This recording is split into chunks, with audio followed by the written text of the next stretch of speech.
Hello everyone, तपाईहरुलाई मेरो च्यानलमा स्वागत छ। आज म यस भिडियोमा कक्षा 11 को रिजर्भ एन्ड प्रोभिजन्स भन्ने च्याप्टरको बारेमा चाहिँ भिडियो बनाउन गइरहेको छु। र यो च्याप्टरबाट नर्मली न्यूमेरिकल भनेको 2 मार्क्सको आउने गर्छ र कहिलेकाहीँ 4 मार्क्ससम्मको पनि आइरहेको हुन्छ र थ्योरी चाहिँ यसबाट 2 मार्क्ससम्मको आइरहेको हुन्छ। र भनेपछि हामी चाहिँ पहिले रिजर्भ एन्ड प्रोभिजन्सको बारेमा थ्योरिटिकली केही कुराहरू बुझौँ, त्यसपछि हामी डाइरेक्ट एउटा फर्म्याट अनि एउटा हिसाब गर्नतर्फ लाग्छौँ। रिजर्भ र प्रोभिजन्स भन्नाले कुनै पनि संस्थाले आफूले आर्जन गरेको नाफाबाट केही प्रतिशत ब्याङ्कमा आफ्नो खातामा जम्मा गरिरहेको हुन्छ। रिजर्भ भन्नाले पनि त्यही जम्मा गरेको रकमलाई बुझाउँछ, प्रोभिजन भनेको पनि जम्मा भएको रकमलाई नै बुझाउँछ। तर फरक के छ भने रिजर्भमा जम्मा भएको रकम संस्थाले भविष्यमा जुन कुनै कामको लागि पनि प्रयोगमा ल्याउन सक्छ। भनेपछि के कामको लागि छुट्याइएको भनेर यसमा निश्चित हुँदैन। तर प्रोभिजनमा राखिएको रकम यही कामको लागि भनेर तोकिएको हुन्छ, तसर्थ जुन काम गर्नको लागि भनेर खर्च छुट्याइएको हुन्छ त्यही काम गर्नुपर्छ प्रोभिजनमा राखिएको रकमले। जस्तै हामीले प्रोभिजन्स फर ट्याक्स भनेर छुट्याउँछौँ, भविष्यमा गएर त्यो पैसाले हामी कर तिर्छौँ, ट्याक्स पेड गर्छौँ। प्रोभिजन्स फर डेप्रिसिएसन भनिन्छ, मूल्यह्रास फिक्स्ड एसेटको चाहिँ पैसा कतिरहेको हुन्छ त्यसको लागि भनेर हामी प्रोभिजन छुट्याउँछौँ। र नर्मली बुझ्नुपर्ने कुरा रिजर्भ जगेडा भन्नाले त्यस्तो जम्मा गरिएको रकम हो जुन भविष्यमा जुनसुकै कामको लागि खर्च गर्न सकिन्छ। तर प्रोभिजनमा जम्मा गरेको रकम चाहिँ तोकिएको हुन्छ, त्यसकारण हामी प्रोभिजनमा ज्ञात आकस्मिकताहरूको लागि भनेर भन्छौँ, जुन चाहिँ र रिजर्भमा चाहिँ ज्ञात तथा अज्ञात आकस्मिकताहरूको लागि हामीलाई थाहा पनि हुन सक्छ, थाहा नहुन पनि सक्छ हैन, त्यस्तो कामहरूको लागि चाहिँ हामी रकम छुट्याउने गर्छौँ। अब हामी फर्म्याटतिर जाउँ। अब मैले यहाँ एउटा फर्म्याट गरेको छु। अब यो फर्म्याटलाई म व्याख्या गरिदिन्छु, त्यसपछि चाहिँ हामी एउटा क्वेसन्सको एन्सर गर्छौँ। यहाँ फर्स्टमा यो भनेको हेड हो, provisions for bad debts account भनेर मैले लेखेँ। कहिलेकाहीँ क्वेसनमा provisions for doubtful debts account बनाऊ भनेर पनि दिएको हुन्छ हैन। त्यही भएर ब्याड डेब्ट्स पनि दिन सक्छ अथवा डाउटफुल डेब्ट्स पनि दिन सक्छ। त्यो अकर्डिङ टु द क्वेसन्स तपाईले यहाँको वर्ड चेन्ज गर्न सक्नुहुन्छ। र के लेख्ने भन्ने कन्फ्युज भयो भने एउटा राम्रो उपाय छ, क्वेसन्समा रिक्वायर्डमा हेर्नुहोस्, त्यहाँ जे बनाऊ भनेर दिएको हुन्छ त्यसैलाई यहाँ कपी गरिदिनुहोस् हैन। सो यहाँ चाहिँ मैले provisions for bad debts account भनेर लेखेको छु र भनिहालेँ ब्याड डेब्ट्सको ठाउँमा डाउटफुल डेब्ट्स भनेर पनि आउन सक्छ। अब ब्याड डेब्ट्स भनेको के हो, डाउटफुल डेब्ट्स भनेको के हो, त्यो बारेमा म चाहिँ अलिकति भनिदिन्छु। न त हामीले फाइनल एकाउन्ट पढ्दा पनि यो कन्सेप्ट क्लियर गर्छौँ। ब्याड डेब्ट्स अथवा डाउटफुल डेब्ट्स भनेको हामीले हाम्रो व्यवसायबाट केही सामानहरू सेल गरिरहेको हुन्छ, क्रेडिटमा हैन, उधारोमा केही सामानहरू बेचिरहेका हुन्छौँ भने अब त्यो उधारो तिर्न पनि सक्छ, उनीहरूले नतिर्न पनि सक्छ। भनेको डाउट लागेको कुरा हामीलाई तिर्न सक्छ अथवा नतिर्न सक्छ भने डाउट लागेको छ भने त्यस्तोलाई डाउटफुल डेब्ट्स भनिन्छ। ब्याड डेब्ट्स भनेको खराब कर्जा, अब उनीहरूले त्यो पैसा तिर्दैनन् अथवा हाम्रो त्यो पैसा डुब्यो भने त्यो अब ब्याड डेब्ट्स भयो। अब हामी फर्म्याटतिर जाउँ। यो फर्म्याटमा चाहिँ मैले डेट पर्टिकुलर्स जेएफ एमाउन्ट भनेर लेखेको छु हैन।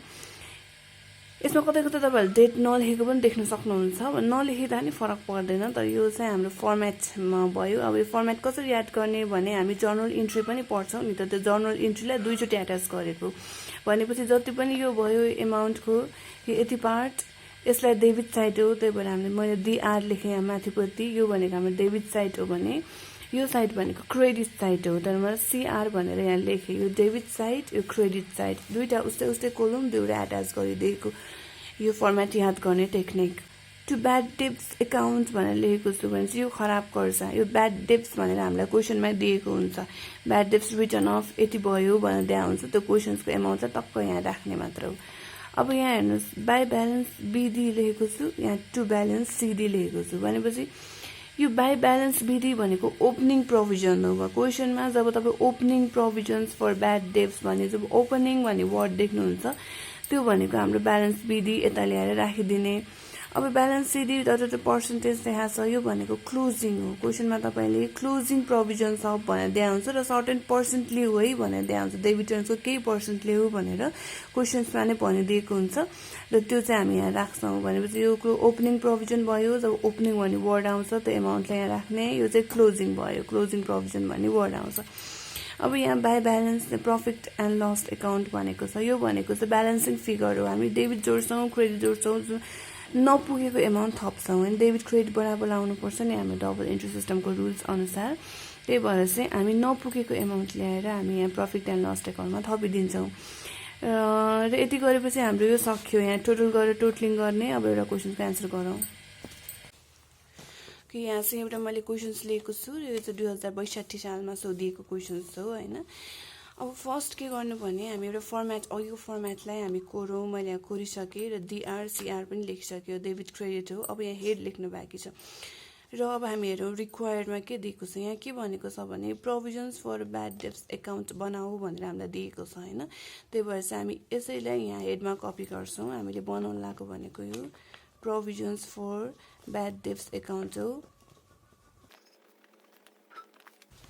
ओके, अब जुन अघिको फर्मेट छ त्यो फर्मेटमा भएको 4वटा कुराहरू हामी यहाँ लेखौँ।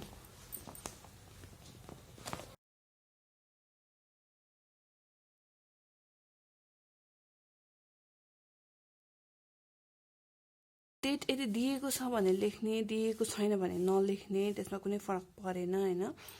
अब हामी सुरु गरौँ। फर्स्टमा हामीलाई चाहिन्छ ब्याड डेब्ट्स। अब ब्याड डेब्ट्स हामीले यो क्वेसनमा त खोज्नुपर्छ। मैले अघि पनि भने क्वेसनमा नै ब्याड डेब्ट्स रिटर्न अफ यो वर्षको भनेर दिएको हुन्छ। अब यहाँ क्वेसन्समा हेरौँ। हाम्रो क्वेसनमा यहाँ हामीलाई 4वटा कुराहरू दिएको छ। यो मध्ये यदि हामीले यहाँ सेकेन्डमा हेरौँ भने bad debts return of during the year ₹2000 भनेर दिएको छ। त्यही भएर चाहिँ यो 2000लाई ल्याएर हामी यो ब्याड डेब्ट्समा 2000 भनेर लेख्नु पर्यो। अब बुझ्नुपर्ने कुरा के त, ब्याड डेब्ट्सको एमाउन्ट कसरी राख्ने भने क्वेसन्स हेर्ने र त्यो क्वेसन्समा यस्तै वर्ड आउँछ, यही same bad debts return of during the year भनेर नै आउँछ र त्यो वर्षको कति हो भनेर पनि दिएको हुन्छ। एमाउन्टलाई ल्याएर यहाँ राख्ने मात्र हाम्रो काम हो। चाहिँ बाई ब्यालेन्स बिडी र टु ब्यालेन्स सिडी भनेर हामीले 2टा ब्यालेन्स लेखेको छौँ। र अघि पनि मैले भने यो ब्यालेन्स बिडीमा चाहिँ हामी ओपनिङ ब्यालेन्स राख्छौँ भनेको। यदि ओपनिङ भन्ने वर्ड आयो भने यसमा राख्छौँ र क्लोजिङलाई चाहिँ हामी यहाँ राख्छौँ। अब त्यो ओपनिङ र क्लोजिङ चाहिँ खोजौँ है त हामी क्वेसनबाट। हामीलाई हेरौँ त फर्स्टमा लेखेको छ opening provisions for bad debts ₹1000 भनेर। भनेपछि यो ओपनिङ रहेछ। हामीले अघि भनेको जस्तो यो 1000लाई यहाँ यो ओपनिङको ठाउँमा 1000 भनेर लेख्ने। अब यो क्लोजिङको पालो। क्लोजिङ अघि फर्मेटमा लेखेको जस्तै केही पर्सेन्टको डेबिटर्सको केही पर्सेन्ट ल्याऊ भने हुन्छ। अब हामी खोजौँ। हाम्रो यो फर्स्ट वान सकिसक्यो, सेकेन्ड वान पनि सकिसक्यो। अब third one closing balance of debtors ₹50,000 50,000 रहेछ क्लोजिङ ब्यालेन्स। अब हामीलाई पर्सेन्ट हेर्नु पर्यो। के भन्छ भने क्वेसनले the provisions for bad debts has been maintained at 5% of debtors भनेको यो 50,000 को 5% लिऊ भनेर दिएको रहेछ। त्यही भएर ओपनिङ ब्यालेन्स जहिले पनि जस्ताको तस्तै राख्ने, क्लोजिङ ब्यालेन्स जति पर्सेन्ट दिएको हो त्यो पर्सेन्ट क्यालकुलेसन गरेर राख्ने। 50,000 को 5% हामीले क्यालकुलेसन गर्नु पर्यो। So 5% of 50,000। ओके, हामीले चाहिँ अब 50,000 को 5% लिएर 2500 यहाँ लेखिसक्यौँ। अब डबल इन्ट्री सिस्टमको रुल्स अनुसार डेबिट क्रेडिटको टोटल जहिले पनि इक्वल आउनुपर्छ। अब हामी डेबिट साइड जोडिहेरौँ। 2000 र 2500 जोडिहेर्दा हाम्रो 4500 4500 आउँछ भने यहाँसम्म 1000 मात्र छ भनेपछि हामीले यहाँ कति थप्नु पर्यो त 3500 होइन 3500 हामीलाई थप्नु पर्यो। अब हामी एक लाइन थपौँ।